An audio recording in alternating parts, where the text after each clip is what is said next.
നമസ്കാരം. നിലമ്പൂർ ഉപതെരഞ്ഞെടുപ്പിൽ സ്ഥാനാർത്ഥിത്വം പ്രഖ്യാപിക്കുന്നതിൽ ഒരു പകൽ കൂടി കാത്തിരിക്കണമെന്ന് തൃണമൂൽ കോൺഗ്രസ് നേതാവ് പി.വി. അൻവർ. കോൺഗ്രസിലെയും യു.ഡി.എഫിലെയും പ്രധാനപ്പെട്ട നേതാക്കൾ ആവശ്യപ്പെട്ട പ്രകാരമാണിതെന്നും അൻവർ വ്യക്തമാക്കി. ഇന്ന് രാവിലെ സ്ഥാനാർത്ഥിത്വവുമായി ബന്ധപ്പെട്ട് പ്രഖ്യാപനം നടത്താൻ അൻവർ വാർത്താ സമ്മേളനം വിളിച്ചിരുന്നു. ആ പ്രഖ്യാപനം ഇപ്പോൾ നടത്തില്ലെന്നാണ് അൻവർ പറയുന്നത്.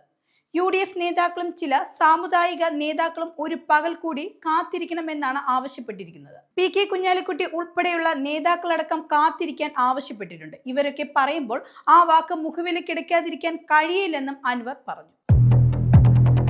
ഗൂഢാലോചന പുറത്തു കൊണ്ടുവരണമെന്നാവശ്യപ്പെട്ട് നടൻ ഉണ്ണി മുകുന്ദൻ പോലീസ് മേധാവിക്ക് പരാതി നൽകി.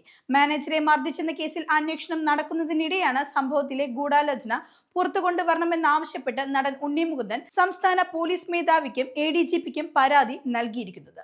ഫേസ്ബുക്ക് പോസ്റ്റിലൂടെയാണ് ഡി.ജി.പിക്കും എ.ഡി.ജി.പിക്കും പരാതി നൽകിയതായി ഉണ്ണി മുകുന്ദൻ അറിയിച്ചത്. ഈ യാത്രയുടെ അവസാനം സത്യം വിജയിക്കുമെന്നും ഉണ്ണി മുകുന്ദൻ ഫേസ്ബുക്കിൽ കുറിച്ചു. പുതുച്ചേരിയിൽ മദ്യത്തിന് വില കൂട്ടി. മാഹിയിൽ ഉൾപ്പെടെയാണ് വില കൂട്ടിയിരിക്കുന്നത്. വിവിധ ഇനം മദ്യത്തിന് 10 മുതൽ 20% വരെയാണ് വില വർധന.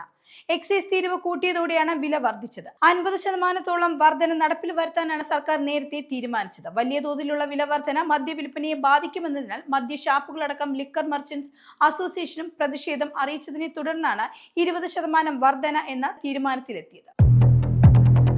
കാസർഗോഡ് ജില്ലയിൽ ശക്തമായ മഴയിൽ റോഡിടിഞ്ഞ് ഗതാഗത തടസ്സം. ജില്ലയിലെ ഉയർന്ന പ്രദേശങ്ങളിൽ നിരവധി ഇടങ്ങളിൽ മണ്ണിടിച്ചിലുണ്ടായി. ദേശീയപാത 66 നിർമ്മാണത്തിലിരിക്കുന്ന പല ഭാഗങ്ങളിലും കുന്നിടിഞ്ഞ മലവെള്ളം ഒഴുകി ഗതാഗതം തടസ്സപ്പെട്ടു. ചട്ടഞ്ചാൽ തെക്കിൻ വളവിൽ കുന്നിടിഞ്ഞതിനാൽ വെള്ളിയാഴ്ച രാവിലെ മുതൽ ഇതുവഴിയുള്ള ഗതാഗതം നിരോധിച്ചിട്ടുണ്ട്.